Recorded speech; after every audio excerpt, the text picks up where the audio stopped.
Good afternoon, folks. This is Fred Campos, owner of DFW Website Designers.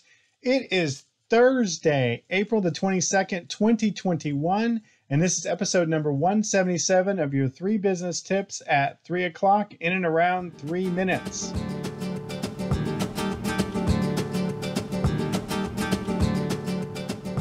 This past week, we've been talking about communication. Yesterday, we talked about mirroring techniques. Today, I want to talk specifically about communicating with your clients. Client communication. We're going to talk about laddering up, consistency, and that personal touch. Communicating with your clients, your customers, your employees is so important. And I have 3 tips for you today that I've been implementing that you may want to steal, borrow, in an effort to make your communication much better. As you know, communication is key to so many relationships, and it's probably the one area that we can practice and improve on the most. As a business owner, speaking to other business owners, the first tip, business tip number 1, is you may want to consider laddering up.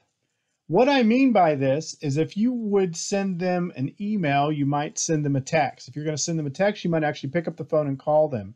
Take it up a notch. Take it up a notch for client communication. However method you normally send them, let's say you send them out a newsletter, then maybe it's time to send them an email, a personal email, right? If you normally email them, maybe it's time to text to call. Ladder up so that the relationship goes up a notch. That's what I mean by laddering up. Business tip number 2, and this is true with so many elements of communication, is have some sort of consistency. I try to talk to the clients that I have in motion every 3 days, right? Or maybe you have a way that you want to talk to clients at least once a month, or you have some sort of consistency in your communication. Whatever pattern you start, keep it going. And having some sort of methodology or pattern or consistent idea of the way you do communication will certainly help in your relationship with people.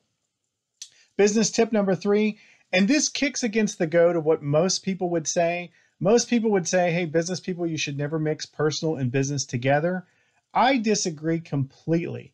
I think with every call, with every email, with every personal interaction, you should share at least one thing about you or your family because it starts making that personal connection. You know, I know this sounds interesting and maybe lots of people would disagree with me, but I make a personal connection and I share one story, talk about my kids, talk about my wife, talk about something personal, and people tend to remember that. And when I call customers back, they usually ask me about that. And it's my method of putting personal touch to that. So you might try that out. Again, in communicating with clients, we're going to ladder up, we're going to be consistent, and we're going to add a personal touch. Again, this is what I'm studying this week. Anything I study, I'd like to share with you because I want you guys to be awesome. Now go back to sleep.